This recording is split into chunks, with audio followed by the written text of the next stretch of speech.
We're going to be talking about Mamzerim and ways to alleviate the Mamzeris problem. Now, first we have to know, I'm sure everyone here does know, that the colloquial Mamzer, or what we call bastard, has nothing to do with the halachic Mamzer. We all know that. In English, when you say a bastard, you mean a kid born out of wedlock, meaning that the couple's not married and they have a kid. That's common parlance of Mamzer. Halachically, such a child is kosher in every which way possible.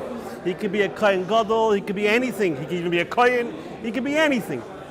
He could be anything, such a child.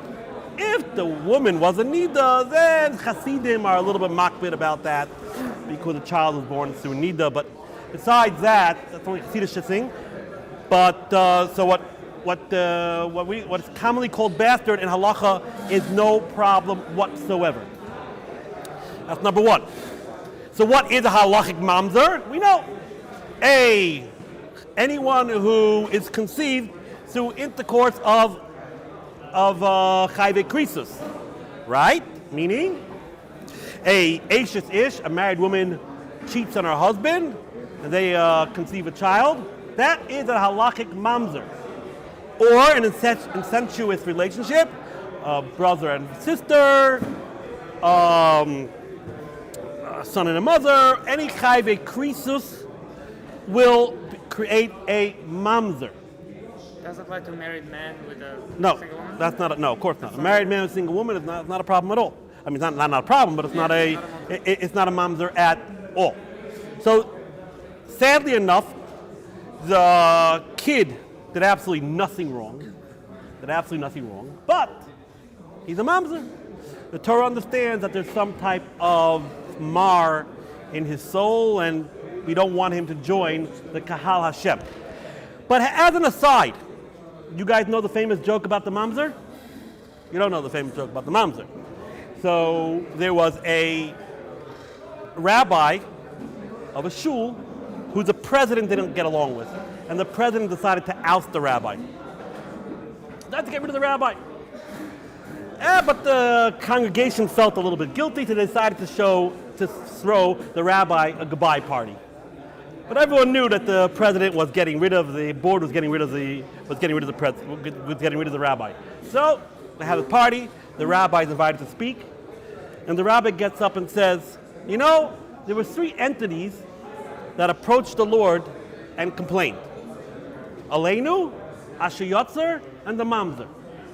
Aleinu came to God and said, you know, everyone says to me at the end of davening, they mumble me and they just like run out of the shul. They barely say Aleinu. It's not fair. I don't get the proper covet. I don't get the proper respect like all other parts of davening. So God said, you're right. Aleinu, it's not fair. We're going to give you a consolation. What? You're going to be in the Shemoneh Esrei Rosh Hashanah, in the liturgy of Rosh Hashanah. You have like the most prominent part. So Aleinu was ameliorated. Asher Yotzer comes to the Rosh Hashanah and says, you know when people say me after they've done their thing, it's not so respectful when they say my bracha. But God said, you're right. It's not right. We're going to say the bracha Asher Yotzer Adam at the chasana, under the chuppah. We're going to make Asher Yotzer Adam. The mamzer comes to God and says, it's not fair. I did absolutely nothing wrong. It was my parents that sinned. It's not fair. So God said, you're right. We're going to make you mamzer. We're going to make you the president of the shul. That was the rabbi's goodbye speech. So Rabbi side, we have here a problem of the mamzer that, again, it's not his fault, but who could he marry and who can't he marry? So the pasuk says openly, "Lo yavei mamzer b'kahal Hashem." The mamzer cannot join the congregation of the Lord, and we know that means whether it's a mamzer or mamzeres. Unlike moyav and moyavis, for some reason or other, the differentiation it doesn't make a difference what the gender is. Mamzer, mamzeres. So what do? They can't get married. They have to be celibate? No, they can marry each other. A mamzer can marry a mamzeres, no problem, right? Someone told me that there's actually a site that tries to make shidduchim between such people. They could also marry a ger. The Gemara famously says a rabbi came to town and said, a ger can marry a kohen, meaning a ger can marry a kohenes. A ger can marry a kohenes. And it was a town that had a lot of gerim. So everyone was clapping their hands. Oh, this rabbi is great. A ger can marry the highest in the hierarchy, the kohenes. Another rabbi came the next day and said, and the ger can marry a mamzeris. And they wanted to throw him out of town. The rabbi said, what do you want? I'll give you the best of both worlds. You could do this, you could do that. You have everything open to you. This is the Gemara in Kedushin. The bottom line is, a ger could marry kohenes, and a ger can marry a mamzeris, or a mamzer can marry a geris. So they do have those two options. Now the truth is, the Gemara says, you could even marry a 10th generation ger. Meaning a ger whose great-great-great-great-grandfather was a ger, and now he's 10 generations down born Jewish, he also can marry a mamzer. Now, but here it's almost a statistical impossibility. Because when we say a 10th generation ger can marry a mamzer, that means all of his paternal lineage is gerim and all of his maternal lineage is gerim. It means that basically it was a colony of gerim that always married into each other. But if in any one of those exactly, so if in any one of these 10 generations there was one Jew, whether a full Jew, whether it was the girl or the boy, then you're not called a ger anymore. So it has to be a ger marries a geris, a ger marries a geris, a ger marries a geris. It keeps on going on and on and on. Those children, a ger marries a geris, they have children, and another geris has children. They marry each other. The next generation marry each other. Anyway, it's almost a statistical impossibility to have such a thing, a ger of a 10th generation that can marry a mamzer. But the Gemara does talk about it's a possibility. It's a possibility, especially if you have a colony just of gerim, and everyone gerim there, so all the children will marry each other. So it could be. Anyway, be it as it may. So this is the only possibilities right now of a mamzer to get married, which is quite interesting. We never, I never saw anywhere, if I'm not mistaken, we call the mamzer and say, hey mamzer, don't get married because you're going to create mamzeris. I mean, we do find the concept in the Gemara. We don't like to create mamzerim, but we have to make a distinction. That means we try to avoid creating an initial mamzer, but we never ever tell a mamzer don't get married. We never tell a mamzer don't marry mamzeris because you're going to have children out of mamzerim. We never tell a mamzer don't marry a ger because your children are mamzerim. That we never say. The mamzer is definitely, we actually promote that a mamzer should get married. The Gemara says, lo yirbu mamzerim b'Yisrael means we should try not to create that there's an initial situation of mamzerim. Okay? That's the bottom line. A mamzer could marry a ger himself, and what is the law? A mamzer who has a kid is also a mamzer, right? So it all starts off, a wife cheated, had a kid, mamzer. From now on, any of those mamzer's kids or grandchildren or great-grandchildren will always be a mamzer. Because in mamzer world, it doesn't make a difference which side is a mamzer. I mean, whether the girl or the boy is a mamzer, the kid will be a mamzer. So if a mamzer marries a Yisrael, the kid's a mamzer. A mamzer marries a ger, the kid's a mamzer. A mamzeris marries a ger, the kid's a mamzer. It doesn't make a difference, okay? Okay, so now, I don't know if you know that the Israeli system is a little bit of a theocracy, a little bit, in the sense that the laws of the right to get marriage are run by the Rabbanut. This is something I find to be astounding, that even though the Orthodox, the Charedim, are definitely a minority, they control who could get officially married or not. Now, what does that mean? If you're officially married, there are certain tax breaks. You can send you want to be registered as married in the Interior Ministry. You want to be married, right? Married couples get all different types of breaks in all different types of areas, right? So you have to be officially considered married. Who decides that in Israel? The Rabbanut, basically the Orthodox, the Charedim, decide that. So, for example, a Kohen wants to marry a Grusha. He cannot get married in Israel. He cannot get married. He cannot get married in Israel. They could be I mean, not halachically, they can be boyfriend and girlfriend, they can do whatever they want, they can live in the same house for 25 years, it don't make no difference. They are not married according to Israeli law. And they won't get any of the tax breaks, they won't get any of the benefits of being married. Right? Now, but what this, I'm not advocating this, what this Kohen and Grusha could do, they could get married outside of the country. Meaning, just like if you come to Israel with an American license, they can't say, oh, you can't drive here, you only have an American license. No, you could drive here with an American license.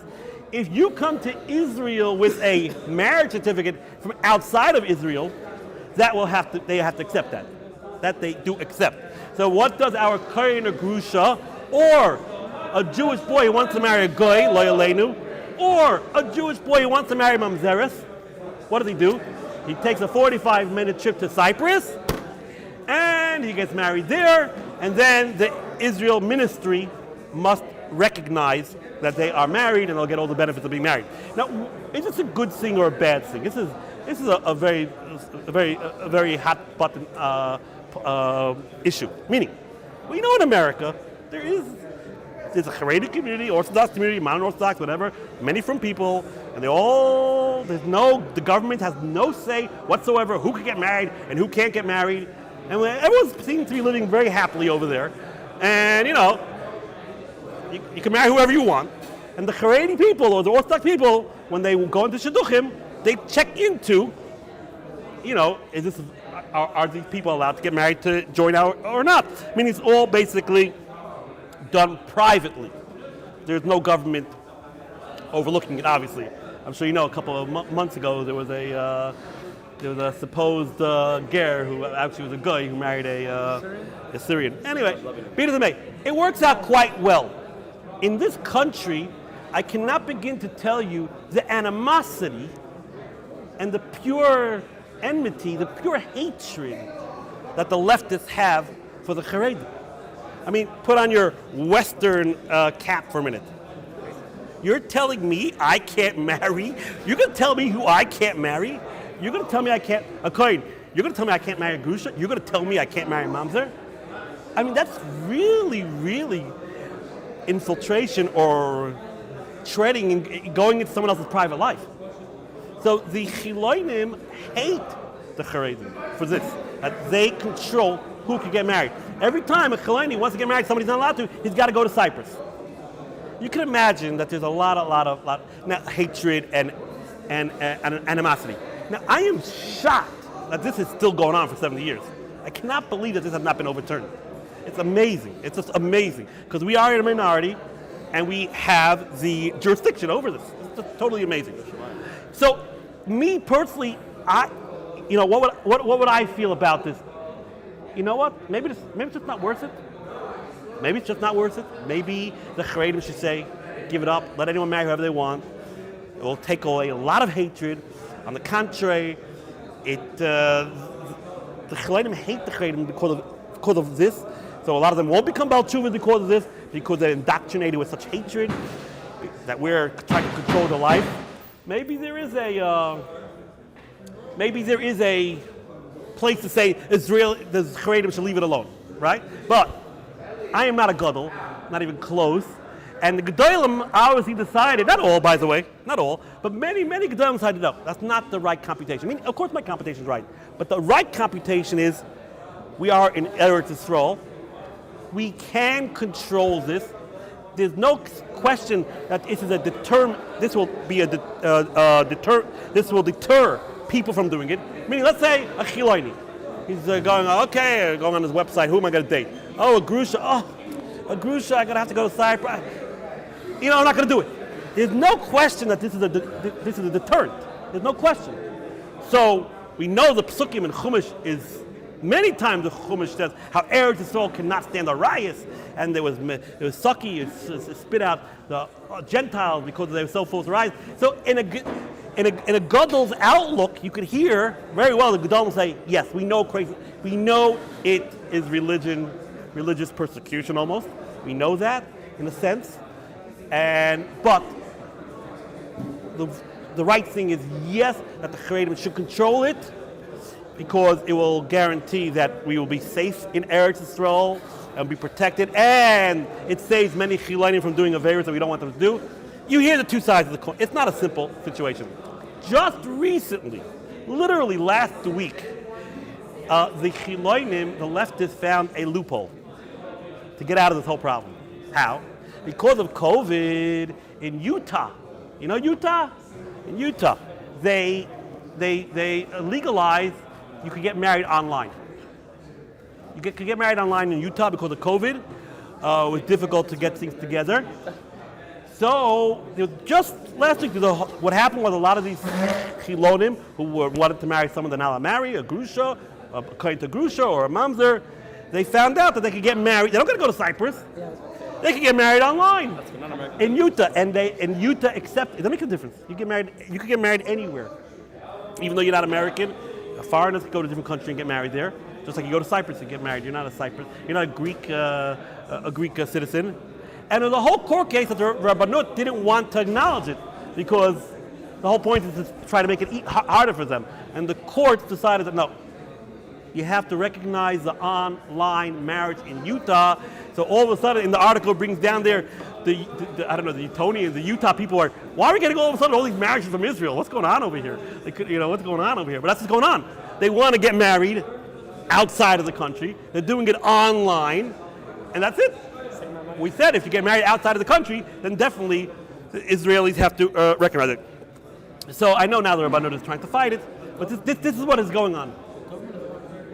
The government sanctioned it, that marriage online is comparable to getting married in Cyprus, and hence Rabbanut is against it. Rabbanut doesn't want the online marriage to work. Is it valid marriage, or the government says it's a valid marriage? We're mixing up things here. Rabbanut controls the marriage. We're mixing up things. Halachically, they're not married. People want to be married. They don't care halacha. They don't care halacha, the chilayim. They want to be able to be registered in the interior ministry that they are married. So the chilayim don't care less about halacha.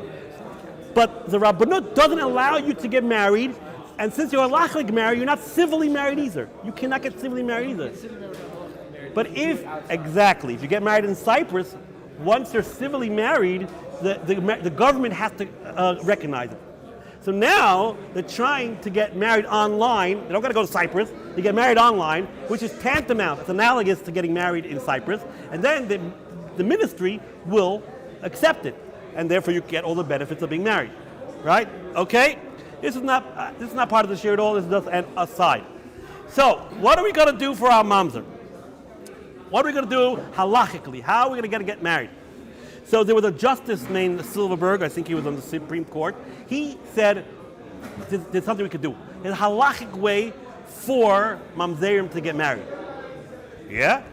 Don't say that in the Torah. It says, Lo yovei mamzer b'kal Hashem. So he brings down a Rambam. He was a frum guy. He was trying to alleviate the problem of allowing mamzers to get married. Halachically. The Rambam famously says that the only isser of mamzer, you're only over the law of mamzer if you have two components. One, you marry the mamzer. Two, obviously you live with the mamzer, right? You have intercourse. If you're missing the intercourse, for sure you're not over in anything. And if you're missing the marriage, you're not over with anything. This is the Rambam's famous shita. Kiddush v'lay boil v'lay kiddush, ain't like it. So this justice said, I got an idea. Let a mamzer not get halachically married. Let the mamzer just basically civilly get married under the Rabbinut. The Rabbinut will sanction this. Let the mamzer get civilly married. There won't be any real kedushin. And then you're not over any lav. So if you're not over any lav, there should be no problem. Right? This is what they'll be happy. The mamzer can marry anyone they want. They'll be like man and wife, as if man and wife, but they want halachically married. Well, the kids will be mamzerim. Of course, the kids will be mamzerim. Of course, we already said that that's not a problem. We can never tell a mamzer not to get married, right? We can never tell a mamzer not to get married. The kids will be mamzerim. But so what? Oh. So this is what he tried to introduce. So what's the problem with this? Why is this wrong? you could imagine the Gdolim weren't too happy with its idea. Wait, oh. So there's two problems. One problem is basically most Rishonim argue on the Rambam. They hold Lo Yaveh Mamzer B'Kahal Hashem is whether you're married or not married. Any Jew who lives with a Mamzer or a Jewess who lives with a Mamzeret, whichever mix it with the gender, whatever it is, you get a lav. Doesn't make a difference if you're married or if you are not married. Now, I can sit here for a couple of days and go through the Gemaras. The Gemaras that say this way, Gemaras go that way. The Rambam has a lot of letters, a lot of fighting going on over here. But bottom line is, a lot of Rishonim hold you can't live with a mamzer even not in matrimony. So we have to be choishes. We have to obviously be worried about those shitas. Besides that, it's not clear that the Rambam doesn't say it's usur. He just says you don't get malchus. It's not clear that the Rambam holds that if you live with a mamzer without matrimony, that it's mutter. But these are small problems. Because what does this justice want to do? What does he want to do? Let the mamzer marry a wonderful Beis Yaakov girl, married civilly. How can we halachically allow such a thing? That's a boyfriend living with a girlfriend out of marriage. Is a boyfriend allowed to live with a girlfriend out of marriage?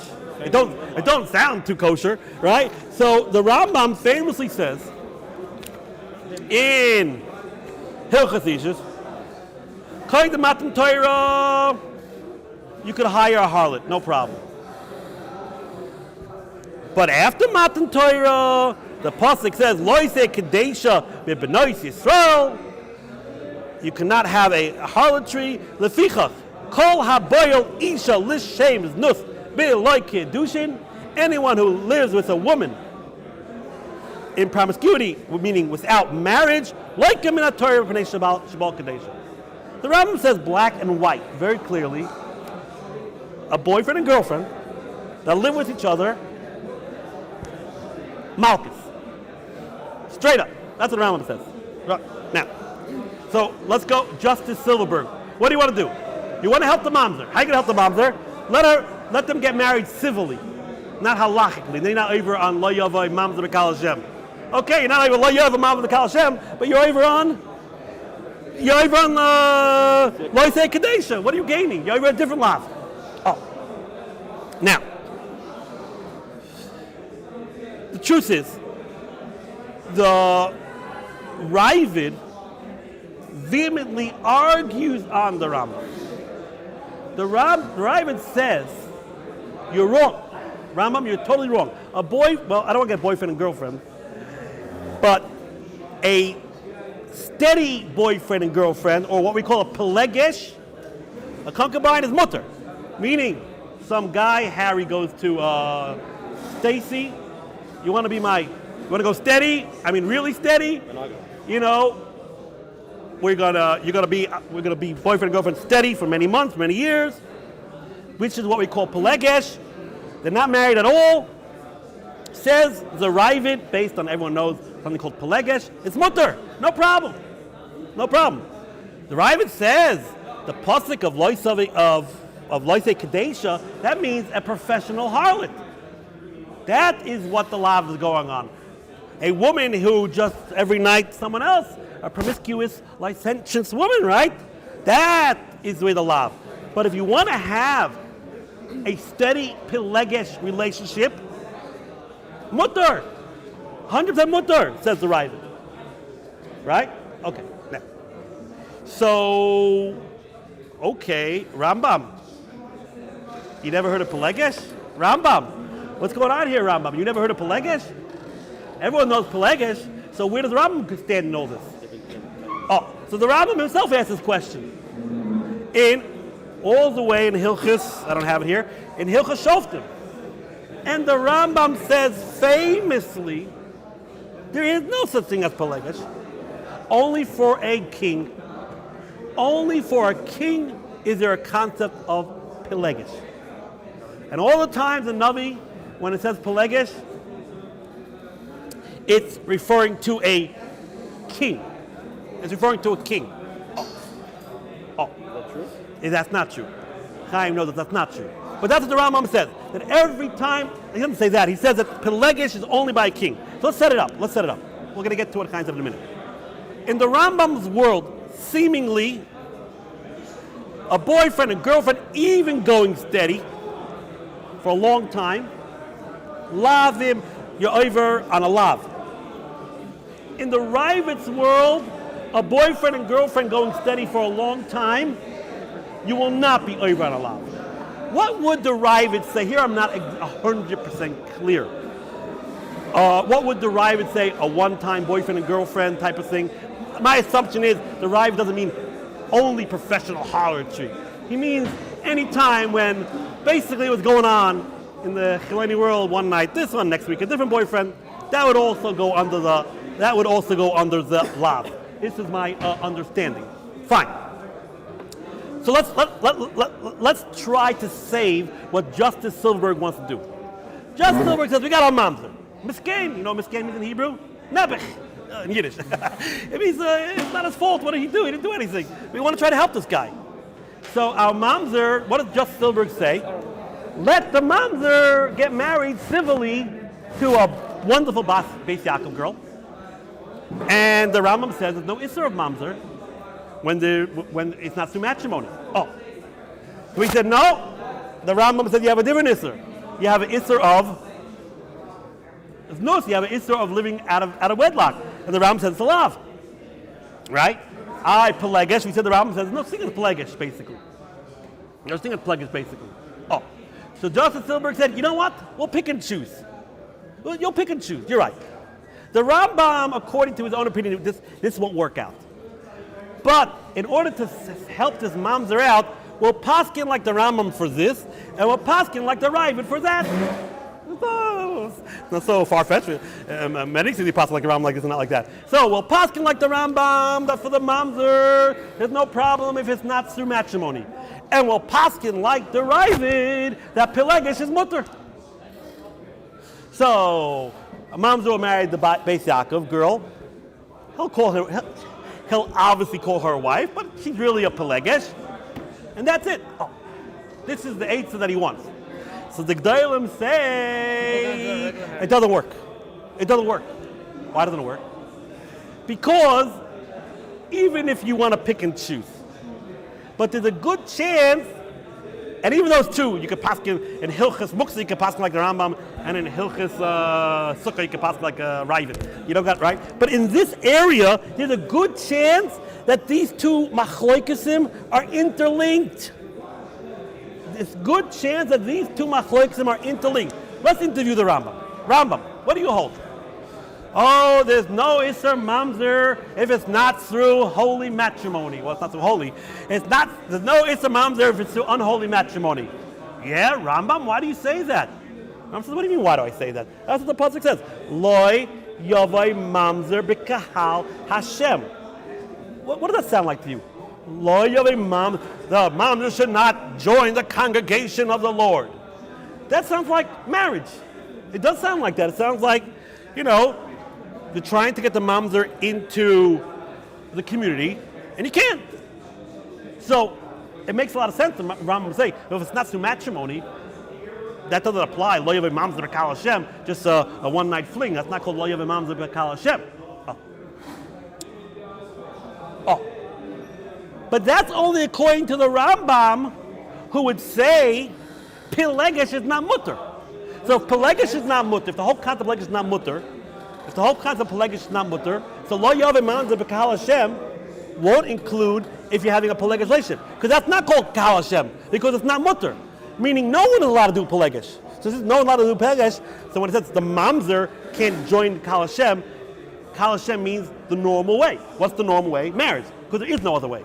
But if you go like the Ravid, that the Ravid has Pelegish, it's totally mutter. So, it's totally sanctioned. It's a wonderful thing. So when it says Lo Yaveh Mamzer b'Kahal Hashem, what would it mean according to the Ravid? It would mean marriage and not marriage. Because that would also be included in the pasuk of b'Kahal Hashem. Because it's totally sanctioned. So it's l'shitasam. You can't pick and choose. You can't say, oh, I'll pick like the Rambam over here and I'll pick like the Ravid over here. It doesn't work. If you pick like the Rambam, that Mamzer is only through matrimony, you must hold Pelegish is Asr. Because that's why only marriage is called Kal Hashem.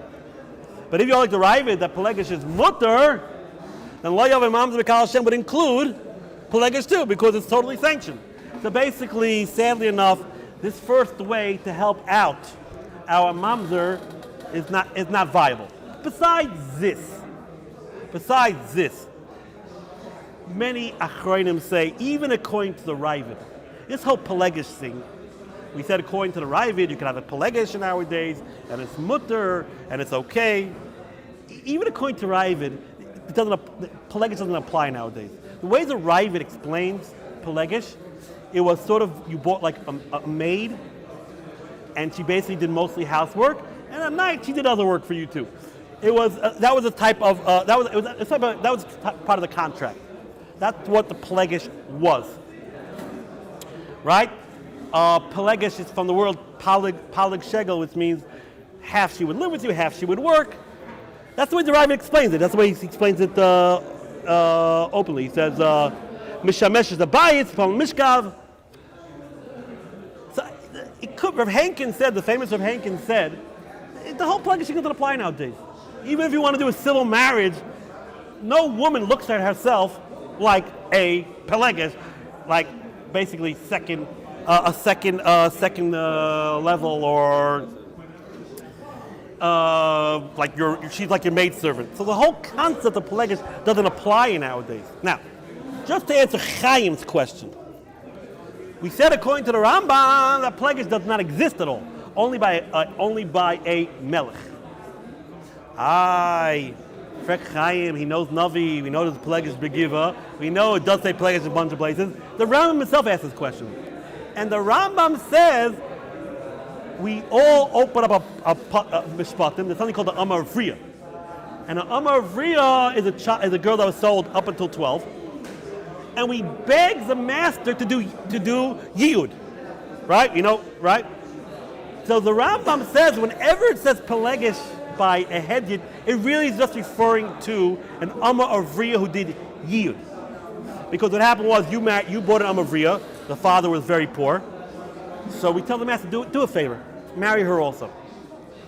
So it's similar to what the Ravid said, that the whole concept of Pelegish is like a maidservant, but the Ravid holds, you could always do it, go to some woman, basically a destitute woman, basically, a woman who has no choice, say, hey, okay, you work for me, you know, you'll do me all the favors, okay? That's a Pelegish. The Rambam says that only applies by a melech. By a head, it applies by an Amar Avriya, which is, we don't have Amar Avriya nowadays. We do not have Amar Avriya nowadays. There's no Yovel, there's no Shemitah, no one's selling their kid when they're less than 12. The whole Amar Avriya thing doesn't apply nowadays. So basically, there is no Pelegish, according to Rambam, at all nowadays. Why? There's no king, right? And there's no Amar Avriya. Those of us who learn Kedusha know exactly what I'm talking about, and those who didn't, I can't go through all the details, okay? So sadly enough, our Mamzer is still can't. Oh. So, Rabbi Isai, let's try to find, I had 4 more ways to save the Mamzer. I don't think we'll get to even finish 2. Let's try to find another way to save the Mamzer. Another way to save the Mamzer. The other way to save the Mamzer would be to implement the famous Afkinu Rabbanan Kedusha Minei. We find in the Gemara 5 times, there are 5 times that the rabbis magically undid a marriage. Undid a marriage. Just like that. Now that's pretty hefty stuff. How could they just undo the marriage? So we know, I'm not going to go through all the lumdas, but basically the accepted understanding is, we'll see soon, well, when you get married, you say, Harry Abikdeshli, I'll das Moshe Yisrael. Basically, there is an internal condition, that what? The condition that if the rabbis ever want to undo it, so the marriage retroactively is never a marriage. Why? Because I got married. Let's say I get married. I say, we're getting married on the condition it rains Tuesday. It doesn't rain Tuesday, you're not married. So I got it married on the condition that the rabbis are happy. If the rabbis are ever not happy, I don't want to be married anymore. But it doesn't cut the marriage short, it just retroactively, the conditions weren't fulfilled. The condition was, we're married only if the rabbis are always happy. The second the rabbi is not happy, retroactively the marriage is not a marriage. That's called Afkinu Rabbanon Kedushin Minei. Called the Mekadesh Adaita de Rabbanon Mekadesh. Where are the 5 cases in the Gemara? It actually mentions it 6 times in the Gemara, but once it's a repeat. So, one case is in Baba Basra. It talks about a man who takes a woman, basically hangs her up on a tree, and says, "You want to marry me?" She says, "No." Comes back a couple weeks later. You have a change of heart?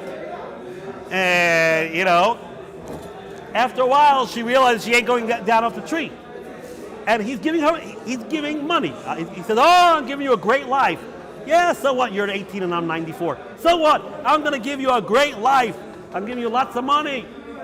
That's called Tuluya. Literally, Tuluya means you hung her up and you married her. The Gemara says, I'm not getting involved, I know it sounds unbelievable, but the Gemara says Deraisa they're married, which is quite unbelievable. Deraisa they're married, but you can imagine the rabbis were not too happy about this situation, so that's what happened. The gentleman put the girl up on the tree, wouldn't take her down for a couple weeks. Finally, she acquiesced, and they got married. So the Deraisa are married, but the Gemara says they're not married. They ain't not married. The rabbis are not going to countenance such behavior. That's one. Two.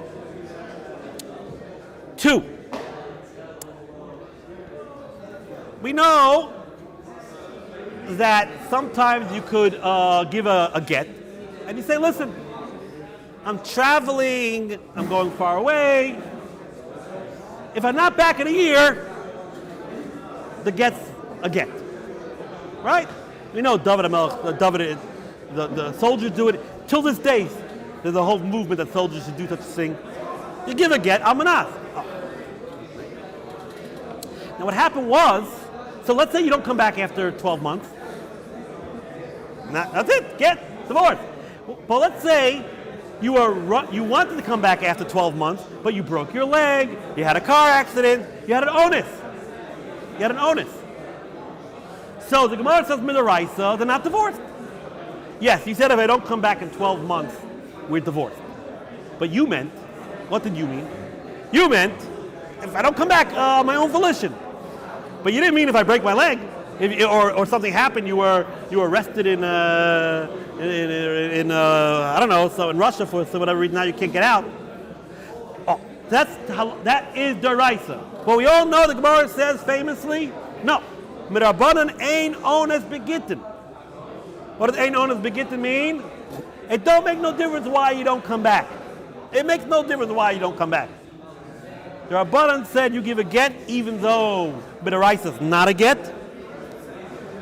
But rabbinically, it doesn't make a difference. If you don't come back, rabbinically, it's kosher get. Why? The Gemara says because of snuis and because of prutsis. What does it mean? So let's say someone gives a get to a real from Beis Yaakov girl. Madly in love with the Koil guy. Right? The Koil guy, something goes wrong over there, he starts putting on rings, and he's not learning too much anymore.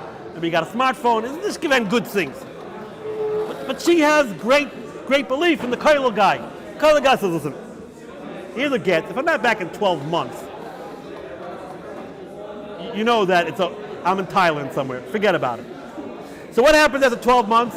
The very frum yeshiva girl says, "No!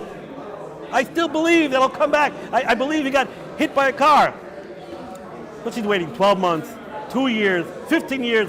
No! He probably got hijacked. He's a hostage.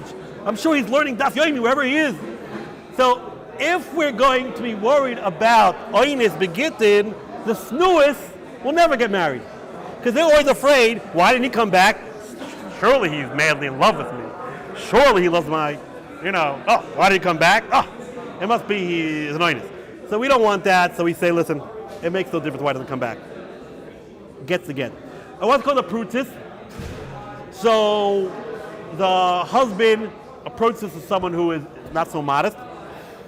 So it's 11 months. The princess says, "Oh, he's not coming back. I get married." She opens up a new. She knows her husband went to Timbuktu. Oh, there's a nuclear war in Timbuktu. Nah, that's not why he didn't come back. No, there's no onus there.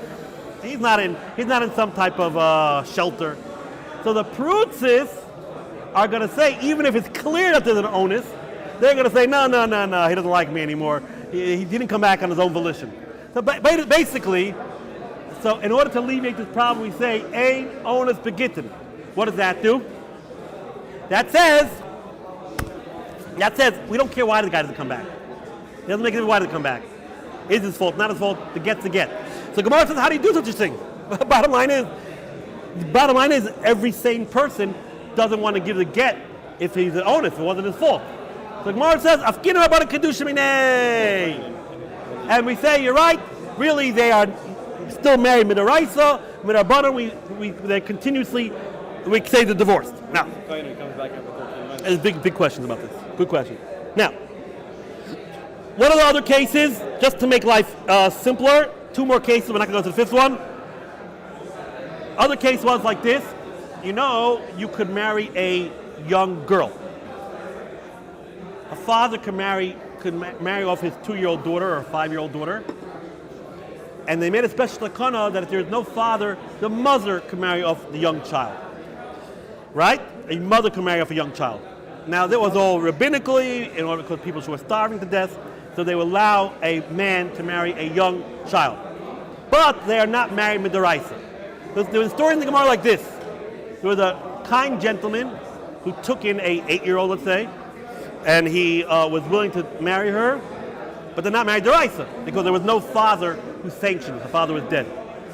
At 12 years old, he was going to make a big chasana and marry her properly, and someone else grabbed her and married her. Now the rabbis weren't happy about this because A, she was unofficially married 4 years already to the first guy. Well, no, they're married. You can get married to Rabbanan. They were actually married 4 years before that. And they were in the middle of making preparations of doing a proper marriage deraisa, and some random guy just takes the girl and marries deraisa. The Gemara says the second guy did such an egregious sin, they undo the marriage. Last but not least is something that we've all learned. We've learned that when you send a get, your wife, so someone's wife is in Wisconsin, you're in Israel, you send the get by a shliach. So the truth is, until the get gets to her hand, you can nullify it. No problem. So I send the get someone sends the get to Wisconsin, and then he changes his heart. He could nullify that get. But the Rabbanan said, don't do it. Because she doesn't know you nullified it. They didn't have emails in those days. And she thinks she's divorced, and she's going to get married based on this get. And you actually nullified it. So you send it on Tuesday. You nullified it a week later, but it gets to her a month later, and she thinks she's divorced. She's not. And the Gemara says, even if you do it, even though it's midaraisa, not a get, afkinu about a kedusha minei. Oh, Rabbi side. Let's get to the chase here. We got to finish over here. We see here the rabbis have the possibility to undo a marriage. They have that ability. So wouldn't it be nice? You got this poor Mamzer. He's a good bacher and brisk. He did absolutely nothing wrong. His parents, did something wrong. His mother did something wrong. Wouldn't it be nice to help this guy out? So we have a way to help out. How do we help out? We undo the marriage. So, the brisker bacher is a mamzer. His parents misbehaved, basically his mother.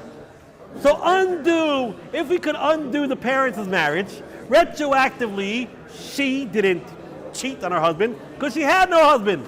Wouldn't that be just a fine way to solve the problem there? Now, this obviously would not help for if the child and mamzer sue incestuous relationship, right? If a brother lived with a sister that had a kid, there ain't nothing you can do about that, right? But any mamzer that is done through we should employ Afkinu Rabbanan Kedushin, right? Now, this is old school. This has been around a long time, this question. And this has been around more recently because sadly enough, I hope to give a bunch of shurim about this, but sadly enough, we know nowadays there are certain spouses who are withholding a get. Right? We can't go through here now, but halachically they should give a get, but you can't beat them up because you're in America.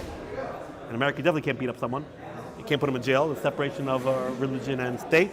And even in Israel, there's limited. So there are a lot of miserable people in the world called agunas. By the way, men get a lot of bad publicity about this. Orthodox Judaism gets a lot of bad publicity about this. But by the way, the woman could do the same thing. After Rabbeinu Gershom's Takana, both the man and the woman could not accept the get.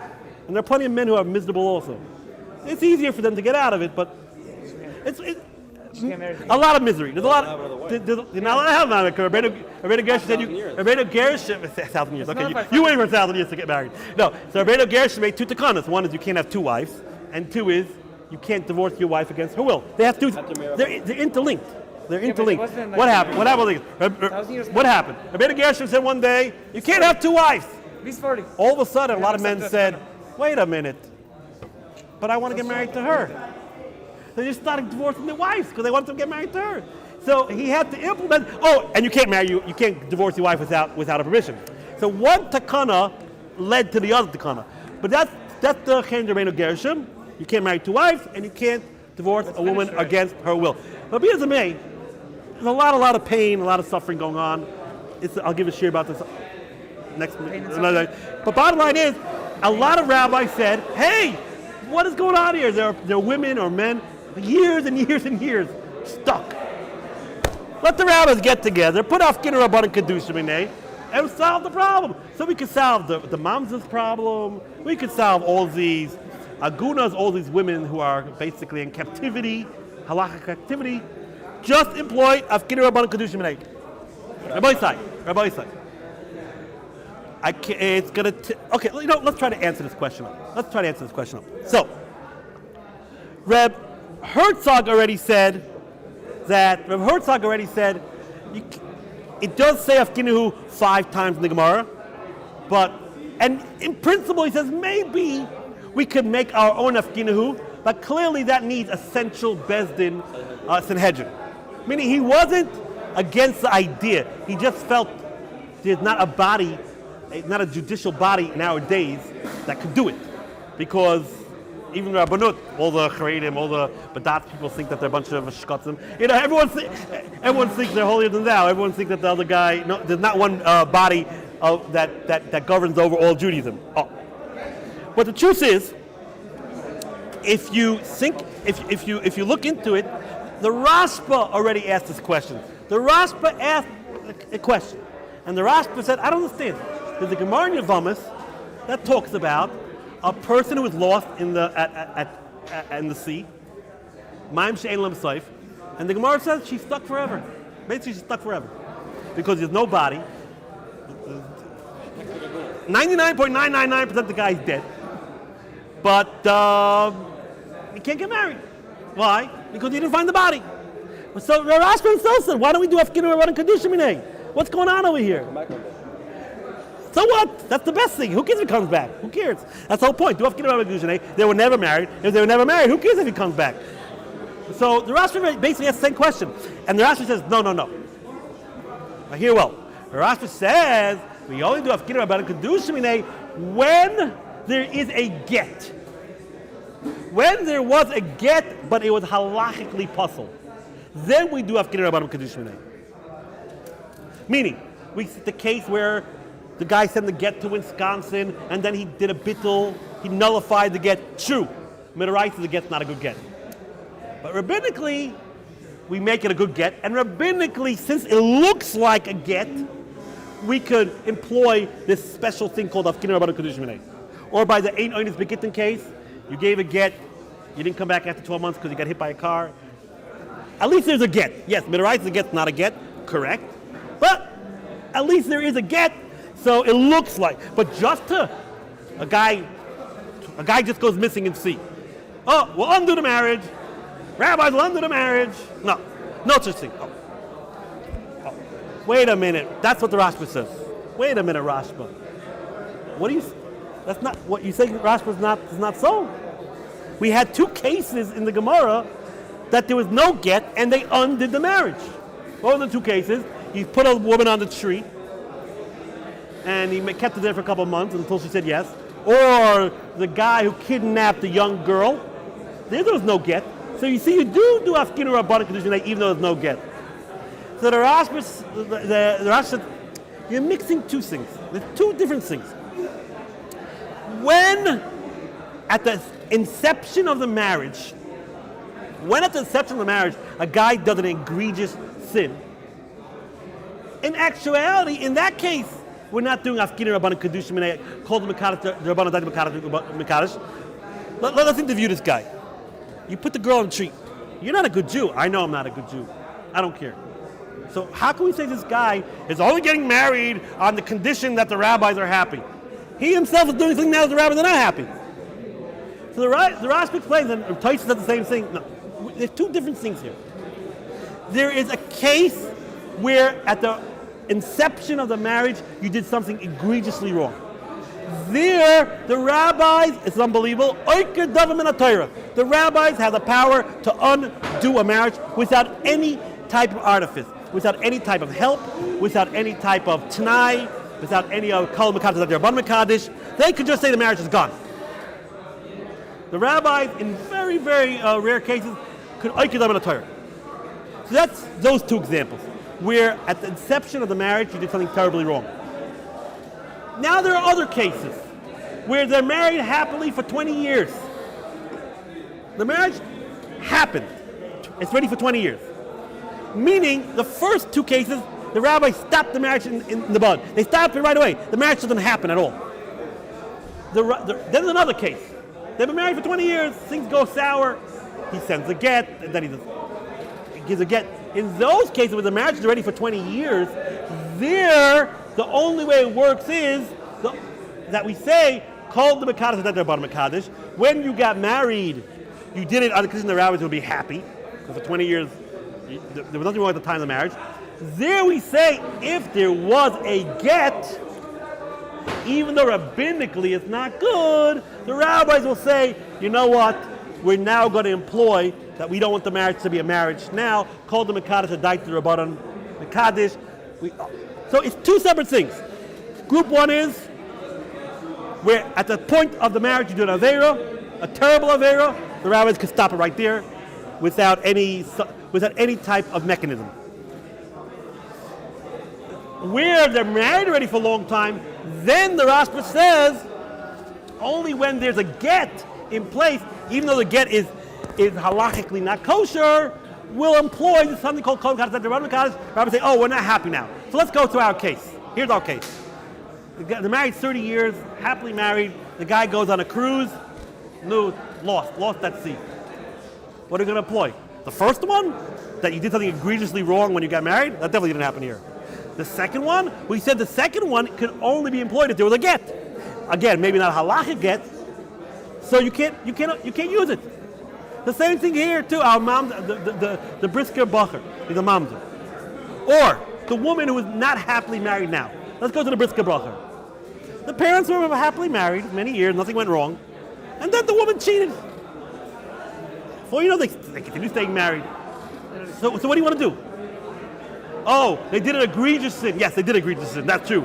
But they didn't do egregious sin when they got married.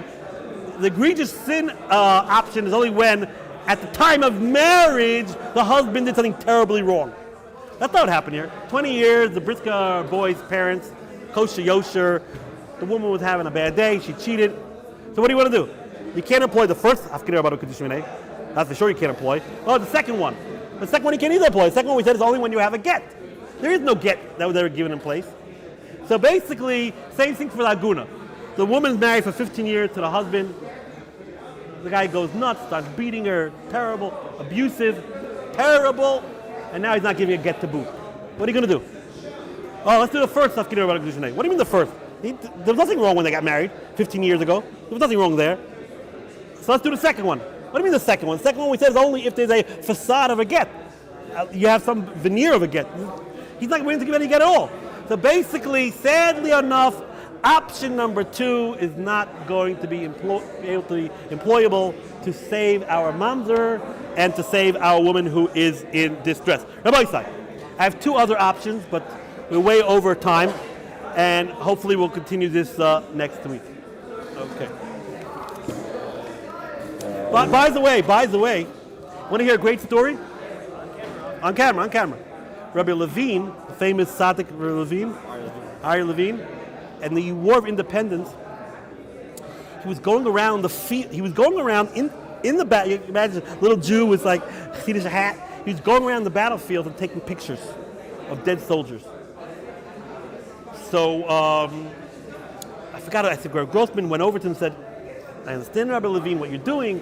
You want to show the world the terrible atrocities that the Arabs are doing, but maybe it's not the right thing, covered a mason, to take pictures of dead people like that. I understand it's for political reasons." Rabbi Levine said, "That's not what I'm doing it for. I'm doing it because these guys, there's a good chance they're going to be buried quickly, mass graves, or they're going to be buried quickly, and the women, the wives will never know that their husbands are that their husbands are dead. That's why he was doing it." And I thought that was a great story about agunas. Okay, everybody, so we'll stop here.